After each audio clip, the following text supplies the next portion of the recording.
दोस्तों, अगर आप भी मेरी तरह घर पे ढेर सारी और बड़ी-बड़ी स्ट्रॉबेरीज़ उगाना चाहते हैं, तो इस वीडियो को पूरा ज़रूर देखिएगा। इस वीडियो में मैं आपके साथ स्ट्रॉबेरी लगाने से लेकर उसकी हार्वेस्टिंग तक की पूरी अपडेट शेयर करूँगी। स्ट्रॉबेरी के प्लांट से ज़्यादा फल और फूल पाने के लिए उसमें आपको कौन-कौन से खाद देने चाहिए और साथ ही साथ उसका प्लांट कभी खराब ना हो, उसके लिए आपको उसकी देखभाल कैसे करनी चाहिए, उसकी भी पूरी डिटेल जानकारी इस वीडियो में मैं आपके साथ शेयर करूँगी। कैसे आप बाज़ार से खरीदी हुई जो स्ट्रॉबेरी होती है, उसके बीज का इस्तेमाल करते हुए ढेरों पौधे फ्री में तैयार कर सकते हैं। स्ट्रॉबेरी के प्लांट से निकलने वाले जो रनर्स होते हैं, उनसे नया पौधा कैसे तैयार करना है, उसके बारे में भी मैं आपको बताऊँगी। इस वीडियो को पूरा देखने के बाद आप बाज़ार जैसी जो बड़ी-बड़ी स्ट्रॉबेरीज़ होती है और ढेर सारी स्ट्रॉबेरीज़ और बाज़ार से ज़्यादा टेस्टी स्ट्रॉबेरीज़ अपने घर पे ही बहुत ही आसानी से उगा पाएँगे।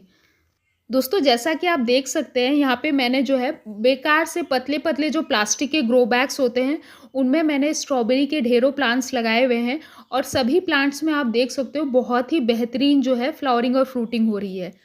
आप हर एक प्लांट देखो, सभी में जो है बहुत सारे जो फूल हैं और फल लगे हुए हैं स्ट्रॉबेरी के, और फल का साइज़ भी आप देखो जो है बहुत ही ज़्यादा अच्छा मिला है मुझे। तो दोस्तों, आप भी मेरी तरह इस तरह के जो ग्रो बैग्स होते हैं या गमले या जो हैंगिंग बास्केट होते हैं, उसमें जो है बहुत ही आसानी से स्ट्रॉबेरी को लगाकर ग्रो कर सकते हैं। और स्ट्रॉबेरी को आप बेसिकली 3 तरीके से ग्रो कर सकते हैं। एक इसके बीज के द्वारा, दूसरा इसके रनर्स के थ्रू और तीसरा जो तैयार पौधे जो नर्सरी में मिलते हैं, उसको लाकर आप इसको ग्रो कर सकते हैं। सबसे बेस्ट और सबसे अच्छा तरीका होता है इसको ग्रो करने का, वो है नर्सरी से जो तैयार पौधे होते हैं, उसको लाकर ग्रो करना, क्योंकि वो जो पौधे नर्सरी में मिलते हैं, वो बहुत ही ज़्यादा हेल्दी यानी स्वस्थ होते हैं। जो स्ट्रॉबेरी ग्रो करने वाले जो किसान होते हैं, वो भी ऐसा ही करते हैं। वो पहले से नर्सरी से तैयार पौधे लाकर ही अपने खेत में ग्रो करते हैं। इसके जो तैयार पौधे होते हैं, वो आपको बहुत ही आसानी से मात्र 30 से 50 रुपए के अंदर जो है नर्सरी में मिल जाते हैं। बाकी आप स्ट्रॉबेरी को इसके बीज के थ्रू भी ग्रो कर सकते हैं, लेकिन बीज से ग्रो करने में इस प्रोसेस में जो है बहुत ही ज़्यादा समय लगता है। एक तो बीज उगने में भी बहुत समय लगता है, प्लस जो पौधे तैयार होने में भी बहुत ज़्यादा टाइम लग जाता है।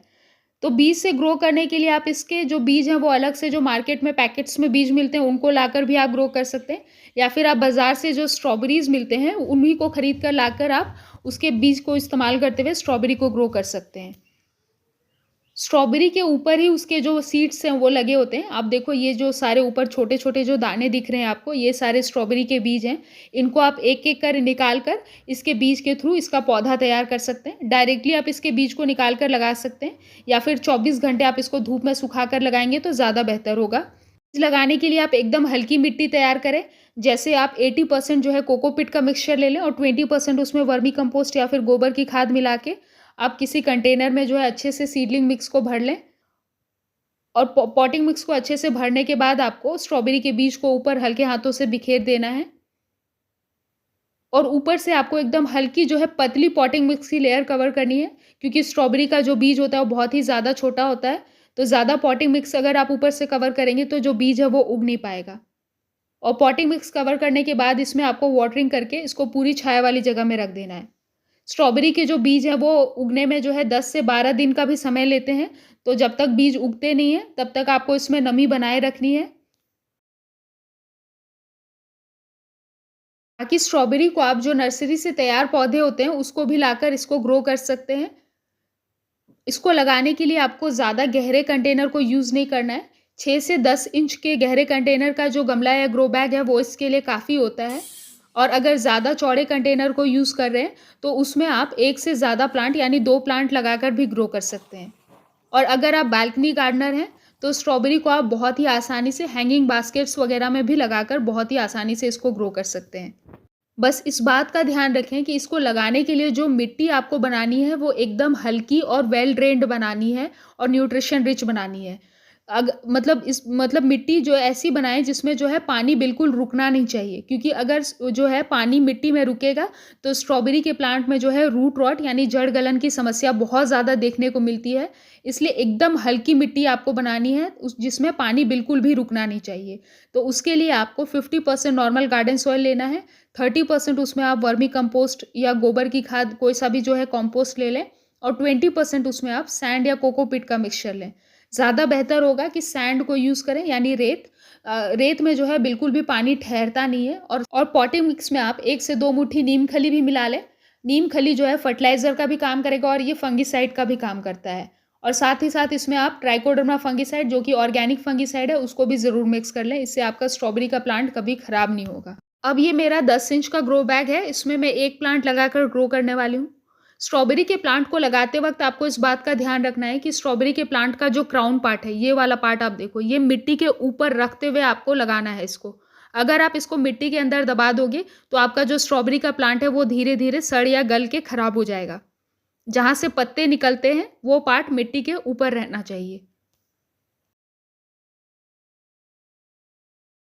और अगर नर्सरी से लाए हुए पौधे की अगर मिट्टी बहुत ज़्यादा टाइट है, तो आप नीचे से थोड़ी मिट्टी को हटाकर उसको ट्रांसप्लांट करें, या फिर मिट्टी अगर हल्की है, तो आप डायरेक्टली ऐसे ही प्लांट को ट्रांसप्लांट कर सकते हैं। प्लांट को ट्रांसप्लांट करते वक़्त अगर आपके पास सीवीड एक्सट्रैक्ट है, तो उसको थोड़ा-सा मिलाते हुए लगाएँ। सीवीड एक्सट्रैक्ट से जो है प्लांट में जल्दी फ्लावरिंग स्टार्ट होगी और ज़्यादा मात्रा में जो है फ्लावरिंग होगी। और जैसे कि ये मेरा थोड़ा चौड़ा कंटेनर है, तो इसमें मैं एक साथ जो है 2 प्लांट लगाकर ग्रो कर रही हूँ। प्लांट को लगाने के बाद आपको इसमें जो है अच्छे से वाटरिंग कर देनी है और इनको जो है आपको फुल सनलाइट में रख के ग्रो करना है। फ़रवरी तक आप इसको फुल सनलाइट में रख के ग्रो करें। उसके बाद मार्च से आपको इसको पार्शियल शेड में रख के ग्रो करना होगा। मतलब जहाँ दिन की 2 से 3 घंटे की धूप आती हो, वैसी जगह पे आप उसको मार्च से रख के ग्रो करें। और इनको लगाने के 15 दिन बाद ही आप देखो, स्ट्रॉबेरी के प्लांट्स में जो है ढेर सारे जो फ्लावर्स हैं, वो निकलने लगे हैं।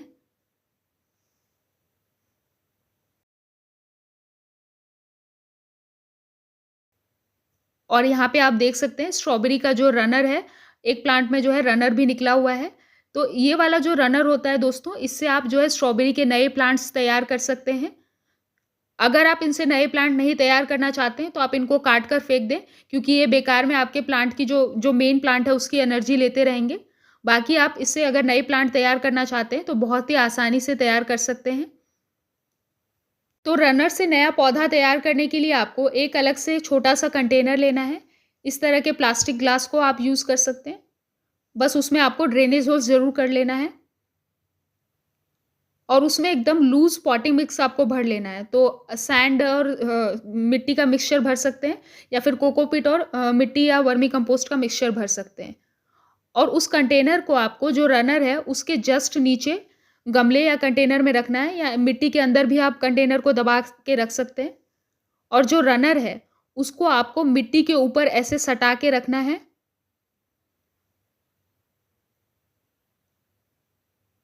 और ये मिट्टी के अंदर आपको रनर को नहीं करना है, इस बात का आप ध्यान रखें, नहीं तो जो रनर है वो गल जाएगा। मिट्टी के ऊपर आपको रखना है और किसी पतली सी लकड़ी वगैरह की सहायता से, जैसे यहाँ पे मैं अगरबत्ती के स्टिक को यूज़ कर रही हूँ, या कोई क्लिप भी आप यूज़ कर सकते हैं, उससे आपको रनर्स को जो है उस मिट्टी में ऐसे स्टिक कर देना है। मतलब ऐसे आपको फिक्स करना है कि वो मिट्टी के ऊपर बना रहे, अंदर आपको नहीं करना है, इस बात का ध्यान रखें आप। और बीच-बीच में इसमें आप हल्का जो है जो कंटेनर आपने अलग से रखा है, उसमें भी हल्का पानी देते रहें। 1 महीने के अंदर जो है इसमें जो रूटिंग है, यानी जड़ निकलना स्टार्ट हो जाएँगे और आपका एक नया पौधा जो है तैयार हो जाएगा। और ये 1 महीने बाद की अपडेट है। इस रनर से जो है नया पौधा बिल्कुल तैयार हो गया है। इसको आपको मेन प्लांट से जो है कट करके हटा लेना है। तो कट करने से पहले एक बार आप ग्लास के अंदर देख लें कि उसमें रूट्स बनी है कि नहीं, उसके बाद ही आप कट करें। आप देख सकते हैं मेरे वाले जो रनर है, उसमें जो बहुत अच्छी रूटिंग हो गई है, रूट आपको दिख रहा होगा ट्रांसपेरेंट प्लास्टिक ग्लास से। तो अगर आप भी अपने स्ट्रॉबेरी के प्लांट को सही से फर्टिलाइज़ करते रहेंगे, तो आपके भी प्लांट से इस तरह के ढेरों रनर्स निकलते रहेंगे और आप उन रनर्स से जो है नया पौधा तैयार कर सकते हैं। अब ये जो तैयार पौधा है, इसको आप किसी और कंटेनर में लगाकर ग्रो कर सकते हैं। तो ये वाला जो रनर से तैयार हुआ बेबी प्लांट है, इसको मैं दूसरे सेपरेट कंटेनर में ट्रांसप्लांट कर रही हूँ और इसी कंटेनर में मैं इसको लगाकर ग्रो करूँगी। ये बिल्कुल एकदम पुराने प्लांट की तरह ही बहुत ही अच्छे से ग्रो करेगा। और ये तो हो गई रनर की अपडेट। बाकी आप देख सकते हैं जो बाकी जो स्ट्रॉबेरी के प्लांट्स हैं, उन सभी में जो है बहुत ही अच्छी फ्लावरिंग और फ्रूटिंग हो रही है। जितने भी स्ट्रॉबेरी के प्लांट्स हमने लगाए थे, सभी में जो है भर-भर के फल और फूल लगे हुए हैं और अभी भी जो है बहुत सारे मात्रा में फल फूल जो है वो निकल रहे हैं।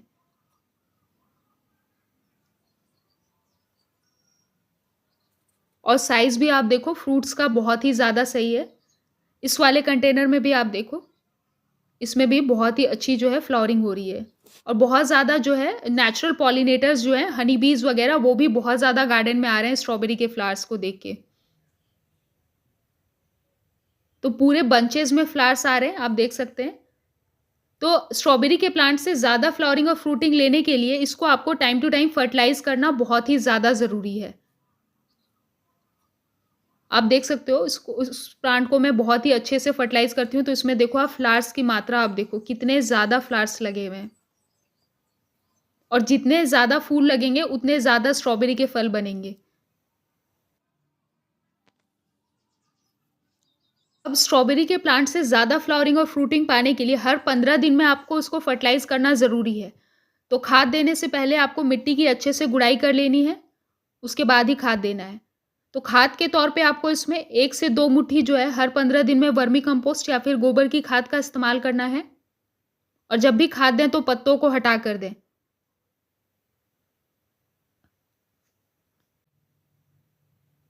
नेक्स्ट आपको इसमें जो है स्ट्रॉबेरी में कैल्शियम की खाद को भी ज़रूर इस्तेमाल करना है। तो कैल्शियम के लिए जो चूना होता है खाने वाला उसको आप यूज़ कर सकते हैं। तो 2 से 3 चुटकी आपको चूना जो है पर ग्रो बैग या गमला यूज़ करना है, ज़्यादा नहीं। साथ ही साथ आप इसमें सरसों की खली की खाद को ज़रूर इस्तेमाल करें। इसको आप पाउडर या लिक्विड दोनों फॉर्म में दे सकते हैं। इससे लिक्विड फर्टिलाइज़र कैसे बनाना है उस पे डिटेल वीडियो मेरे चैनल पे अपलोडेड है। लिक्विड फर्टिलाइज़र आपको 50 से 100 ml देना है हर 15 दिन में। और पाउडर फॉर्म में अगर यूज़ कर रहे हैं तो आधा चम्मच हर 15 दिन में दें। इससे आपके प्लांट में जो है फ्लावरिंग और फ्रूटिंग की संख्या बहुत ही ज़्यादा बढ़ेगी। और स्ट्रॉबेरी के प्लांट की एक और ख़ासियत ये होती है कि इसमें जो सभी फल हैं वो एक बार में रेडी नहीं हो जाते हार्वेस्ट करने के लिए। इसमें धीरे-धीरे जो है फूल निकलते रहते हैं और फल अलग-अलग टाइम पे रेडी होते रहते हैं तैयार होने के लिए। तो आपको जो है टाइम टू टाइम इससे हार्वेस्टिंग मिलती रहेगी। जब तक ये सीज़न चलेगा इसका, तब तक आप इससे आसानी से हार्वेस्टिंग ले पाएँगे। जैसा कि आप देख सकते हैं मेरे जितने भी स्ट्रॉबेरी के प्लांट हैं सभी में अलग-अलग साइज़ के फ्रूट्स लगे हुए हैं। कुछ फल जो है ऑलरेडी पक गए हैं, कुछ अभी जो है छोटे-छोटे फल हैं, कुछ में फ्लावरिंग हो ही रही है बहुत ज़्यादा। तो ऐसे ही होगा, इसमें पूरा सीज़न चलेगा, उसमें जो है धीरे-धीरे इसमें जितना आप हार्वेस्टिंग करते जाओगे, उसमें उतनी मात्रा में फल और फूल लगते जाएँगे। बस दोस्तों इस बात का आपको ध्यान रखना है कि स्ट्रॉबेरी के जो फल निकलते हैं, वो मिट्टी में टच नहीं होने चाहिए। अगर वो मिट्टी में टच होंगे तो आपके जो फल हैं वो सड़ के खराब हो जाएँगे। जैसा कि आप देख सकते हैं मेरे जितने भी जो फल हैं वो ग्रो बैग्स में जो लगे हुए हैं वो नीचे ग्रो बैग्स की साइड लगे हुए हैं, यानी वो डायरेक्ट मिट्टी में टच नहीं हो रहे हैं जिससे वो ख़राब नहीं हो रहे हैं। तो अगर आपके केस में अगर वो फल मिट्टी में टच हो रहा है तो उसके लिए आप जहाँ भी आपने प्लांट्स लगा रखे हैं उसकी मल्चिंग आप ज़रूर करें। मल्चिंग मतलब कोई भी बेस रख दें जिसके ऊपर जो है फल टिका रहेगा और वो मिट्टी में नहीं सटेगा। तो उसके लिए आप इस तरह की जो पराली होती है यानी जो पुआल होता है धान का, उसका आप इस्तेमाल कर सकते हैं। ये सबसे बेस्ट सोर्स होता है स्ट्रॉबेरी को मल्च करने के लिए। तो इस टाइप के जो पराली होते हैं उसको आपको छोटे-छोटे टुकड़ों में पहले कट कर लेना है, फिर इस्तेमाल करना है। जो चावल निकालने के बाद जो खड़े धान बचते हैं, उसका भी आप यहाँ पे इस्तेमाल कर सकते हैं मल्चिंग के लिए। लेकिन सबसे बेस्ट होगा अगर आपको ये पराली कहीं से मिल जाती है, उसका आप यूज़ करें। तो बहुत ही सावधानी से आपको पत्तों को उठाते हुए और जो भी फ्रूट्स हैं या फल हैं, उसको उठाते हुए आपको इसको मल्च करना है। आप स्टार्टिंग से भी मल्चिंग कर सकते हैं या फिर फल लगने के बाद भी आप इसमें मल्चिंग प्रोवाइड कर सकते हैं। स्टार्टिंग से मल्चिंग करना और भी ज़्यादा बेहतर होता है क्योंकि कभी-कभी जो स्ट्रॉबेरी के पत्ते हैं, वो भी अगर ज़्यादा मिट्टी में चिपके रह जाते हैं, तो उससे भी वो भी खराब हो जाते हैं। तो फल तो खराब होते ही हैं, पत्ते भी खराब होते हैं। तो शुरू से अगर आप मल्चिंग करके रखेंगे, तो आपका जो पौधा है, उसका जो पत्ते हैं और जो फल है या फूल है, वो कभी खराब नहीं होगा मिट्टी में चिपकने की वजह से। और प्लांट्स में मल्चिंग करने के बाद अगर जब भी आपको पानी देना है या खाद वगैरह देना है, तो मल्च को आप ऐसे हाथ से उठा लें, उसके बाद ही उसके अंदर आप पानी दें या खाद वगैरह दें।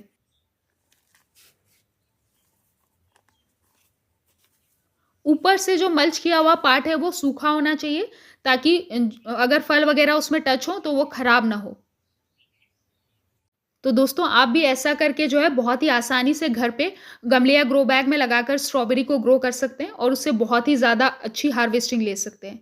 आप देखो ये वाला जो स्ट्रॉबेरी का फल है वो कितना ज़्यादा बड़ा फल है, इतना बड़ा तो मार्केट में भी कभी-कभी नहीं मिलता है। तो अच्छे से फर्टिलाइज़ करने से, टाइम टू टाइम इसकी अच्छे से केयर करने से आपको भी जो है बहुत ही अच्छी साइज़ की जो है स्ट्रॉबेरी मिलेगी। और बहुत ही ज़्यादा स्वादिष्ट और टेस्टी स्ट्रॉबेरी है और मार्केट से ज़्यादा टेस्टी है, क्योंकि मार्केट में जो जनरली स्ट्रॉबेरीज़ मिलते हैं, उसको जो किसान वगैरह होते हैं, वो थोड़े कच्चे में ही तोड़ लेते हैं।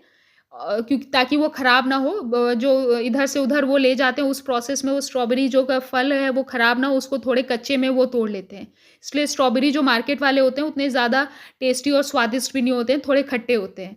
लेकिन जो आप घर में ग्रो करोगे, उसको आप फुल पका हुआ ग्रो करोगे, तो वो बहुत ही ज़्यादा स्वादिष्ट और टेस्टी लगते हैं खाने में। तो दोस्तों, आप भी इन सभी बातों का ध्यान में रखकर अपने घर पे ऑर्गेनिक स्ट्रॉबेरीज़ उगाएँ और टाइम टू टाइम उससे अच्छी हार्वेस्टिंग लेके स्ट्रॉबेरी के स्वाद का आनंद लें। मार्केट में मिलने वाली केमिकल्स वाली जो स्ट्रॉबेरी होती है, उससे बहुत ही ज़्यादा स्वादिष्ट होते हैं ये ऑर्गेनिक वाले स्ट्रॉबेरी, जिनको आप बहुत ही आसानी से ग्रो कर सकते हैं। सभी केयर टिप्स इनको ग्रो करने से रिलेटेड मैंने आपके साथ शेयर की। इसके रनर से इसका नया पौधा कैसे आप तैयार कर सकते हैं, उसके बारे में भी मैंने आपको डिटेल में जानकारी दी। तो उम्मीद है आज की ये वीडियो आपके लिए यूज़फुल रही होगी। मैंने कोशिश की है कि स्ट्रॉबेरी प्लांट से रिलेटेड जितने भी टॉपिक्स हैं या जितने भी रिलेटेड इन्फॉर्मेशन है, वो इस वीडियो में आपके साथ शेयर करने की। तो अगर बाय चांस कोई टॉपिक या कोई इन्फॉर्मेशन छूट गया हो, तो आप नीचे कमेंट सेक्शन या क्वेरीज़ में पूछ सकते हैं। नेक्स्ट और भी मैं इससे स्ट्रॉबेरी प्लांट से रिलेटेड वीडियोज़ आपके साथ शेयर करूँगी, अगर आपको ज़रूरी होंगे तो। तो उम्मीद है आज का ये वीडियो आपके लिए यूज़फुल रहा होगा। अगर ये वीडियो पसंद आए, then please like, share and subscribe my channel. At last, thanks for watching.